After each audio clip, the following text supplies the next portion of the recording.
जय गुरुदेव। बाबा जय गुरुदेव की गूंजती वाणियां विश्व के लोगों को संदेश। लोग समझते नहीं कि महात्मा और फकीर क्या होते हैं, जो मालिक से मिले होते हैं और भूत भविष्य वर्तमान का सारा ज्ञान उन्हें होता है। महात्मा और फकीर सारी मानव जाति को लाभ पहुंचाना चाहते हैं, मगर उनकी बातों पर क्या लोग ध्यान देते हैं। महापुरुषों के स्थान पर सबका समान रूप से कल्याण होता है। छोटा बनो, छोटा बनने में अहंकार नहीं होता, बड़ा बनोगे तो अहंकार आएगा। जिन जिन लोगों को पूरे और पहुँचे हुए गुरु मिले, उन्होंने आदि से अंत तक और अंत से आदि तक सब कुछ देखा है। प्रेमी भाई बहनों, इसीलिए महापुरुष बताते हैं, हम आप लोग उस पर नजरअंदाज नहीं करते हैं। पहुंचा हुआ गुरु वही है जिसने स्वयं सब कुछ देखा और वही सब कुछ दूसरे को भी दिखा सकता है। उसी को महापुरुष कहते हैं, संत कहते हैं, फकीर कहते हैं। वही सच्चा सतगुरु होता है। आगे समय बहुत खराब आ रहा है। ये समय दुनिया के झगड़ों में पड़ने का नहीं है। घर गृहस्थी के काम करो, खेती दुकान दफ्तर का काम करो और बाकी बचे समय में भगवान का भजन करो। महात्मा से उतना ही मांगो जितने में तुम्हारे व तुम्हारे परिवार का पालन हो जाए। सरल स्वभाव संतों का जेवर है। इसीलिए कहा गया है कि सरल स्वभाव संतों का जेवर है। बस इसी भाव को देखकर प्रेमी अपने को भूल जाता है और संसारी तर्क वितर्क के बौंडर में फंस जाता है तथा उसके फायदे के बजाय नुकसान उठा लेता है। यद्यपि वे अपनी मौज में रहते हैं, उनको न किसी के फायदे से मतलब होता है और न नुकसान से ही कोई मतलब होता है। जिसके देश में वे रहते हैं वो उचित फैसला किया करता है। ये फरमाया है कि जीव नादान व निर्बल है।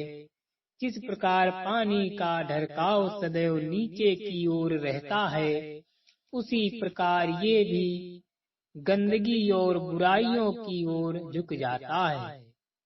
पानी तभी ऊपर चढ़ता है जब किसी का बल नीचे से पाता है। जीव भी किसी के बल का मुंतजिर है। ये अंतकाल से नीचे की तरफ उतरता आ रहा है और अब यहाँ तक उतर चुका है। ध्यान भजन करने में नागा मत करो। आपको बार बार समझाया जाता है कि ध्यान भजन करने में नागा मत करो, पर आप जरा सी कोई बात होती है और आप नागा कर देते हैं। दरवाजे पर जोर से आवाज लगाओ, रो पड़ो तो फट से वो दरवाजा खुल जाएगा। विरह जब आती है तो फिर कुछ नहीं सूझता है। जब इधर से इसको उसको याद करते हो, चाहते हो तो बताओ तुम्हारा काम कैसे बनेगा। किस तरह से मान जाओ, किसी तरह से मान जाओ, किसी के कहने से मान जाओ। मेरी इच्छा है आपको भजन कराने की, दूसरी कोई इच्छा रहती नहीं है। मैं तो यही चाहता हूँ कि आप लोग भजन करने लगे और उससे लाभ लें। मैं तो इसी चक्कर उपाय में लगा हुआ हूँ कि तुम किसी तरह से मान जाओ और अपने घर की तरफ मुड़ चलो। जीव तमाम तमाशों में फंस गया। इस कलयुग में जब से महात्माओं का अपने देश में यहाँ आना हुआ, उन्होंने ये भेद 700 वर्ष कोई ज्यादा समय नहीं होता है, इतने समय से महापुरुषों का आना हुआ, जो सच्चे मालिक का संदेश इन जीवों के लिए लेकर आए। कहते हैं कि तुम यहाँ के रहने वाले नहीं हो, तुम्हारा सच्चा मालिक यहाँ नहीं है, यहाँ तुमको कुछ मिलेगा नहीं। चाहे कितने ही युग जन्म बीत जाएंगे, लेकिन तुम्हारे हाथ लगने वाला कुछ नहीं है। संत महात्मा कहते हैं कि तुम सीधे रास्ते चलो तो हम तुम्हारी मदद करेंगे और सारे भेद तुमको बताएंगे। रास्ते का सब मार्ग भी दिखाएंगे, फिर मालिक से मिला देंगे। महात्मा कहते हैं कि कितने युग कल्प बीत गए, तुम अपने मालिक के पास नहीं पहुँचे और यहाँ पता नहीं कितनों को तुमने मालिक बनाया, पर एक भी ठीक नहीं रहा और कुछ हुआ नहीं। बस तुमने क्या किया, इसको छोड़ा उसको बनाया, उसको छोड़ा इसको बनाया, ये होता रहा और कुछ हुआ ही नहीं।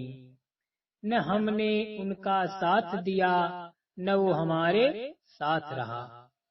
ये दशा हमारी रही और हम सब इस प्रपंच में फंस गए। इस मृतलोक के मालिक ने जो ये मनुष्य शरीर अमोलक बनाया है, कोई इसकी पूजा करता नहीं है, जबकि इसमें चेतन जीवात्मा है। पर नहीं कोई पेड़ लगा दिया, थोड़ी मिट्टी इकट्ठा कर दी, उसी की पूजा करने लगते हो। जिससे यह रूह चेतन जीवात्मा है, उसकी पूजा करनी चाहिए, उस पर दया रहम करना चाहिए। वो आप कुछ करते नहीं हो। अब आप ही बताओ आपको क्या मिलेगा। जीव तमाम तमाशों में फंस गया, यहाँ ये करो वहाँ वो करो, और मनुष्य रूपी मंदिर में जो जीवात्मा बैठी है, उसी में हरि का घाट है। पर उसकी खोज कोई नहीं करता है। जब सही बात सुनाई जाती है तो अचंभा करते हो। यहाँ यह कह रहे हैं, वहाँ वो कह रहे हैं, और इसी सब से शंका पैदा कर लेते हो। तुम रास्ता तो पहले से ही भूले हुए हो और सही रास्ते को खोजने की कोशिश भी नहीं करते हो। हत्या में 8 प्रकार के हत्यारे हैं। प्रेमी भाई बहनों, ये जो अपराध हत्याएं होती हैं, इनमें 8 प्रकार के लोगों को सजा मिलती है। हत्या के अपराध कई प्रकार के होते हैं। 8 अपराधी हत्यारे होते हैं, जो मारता है, जो मरवाता है, जो शामिल होता है, जो युक्ति बताता है, जो इशारा करता है। 8 हत्यारे एक ही हत्या में होते हैं। जो फुरना देता है और वहां से लेकर अंतिम स्थान तक 8 हत्यारे होते हैं। इन हत्यारों को अपराध हत्या का भोग भोगना पड़ता है। संसार पर आग बनकर जहर बनकर बरसता है। आबादी आधी ही बताई जा रही है। इसके लक्षण ऐसे दिखाई पड़ रहे हैं कि 2 अरब की आबादी है देश की। सरकारी आंकड़ों के अनुसार 70-80 करोड़ आगे क्या होगा। 70-80 करोड़ का प्रबंध होगा और 2 अरब की आबादी है तो क्या होगा। जब 2 अरब की आबादी होगी और व्यवस्था होगी, 70-80 करोड़ की तो पूरा कैसे पड़ेगा। समय तो खो दिया। हमारे पास लोग आते हैं, कहते हैं कि मैं 20 साल का नामदानी हूँ,